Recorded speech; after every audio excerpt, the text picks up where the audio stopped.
how do you implement large design systems that are divided into separate Figma files as a whole system to Claude Code, for instance? A lot of the ones that we've worked on, they do get broken out into separate files, especially when we start adding product specific patterns or product team specific patterns into those.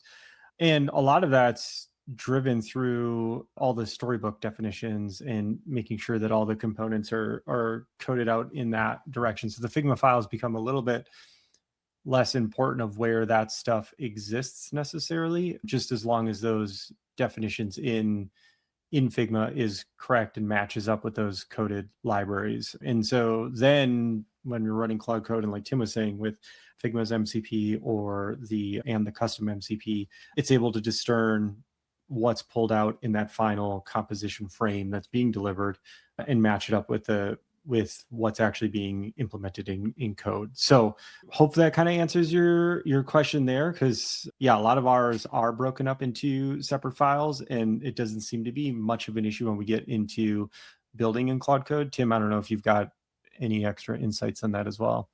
Yeah, it's in the sense that Figma's MCP will use whatever frame link you send it. So as long as your account has access to the file, well, the agent's going to be able to get at that.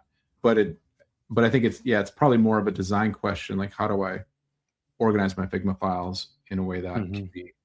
Well, and I think Billy, what we've come up with in having those design tokens, those variables central in a file, and then bringing them into product files has proven to be scalable and maintainable. Yeah, and it's been nice even on our internal team. We've been having even some of the designers build out the components themselves.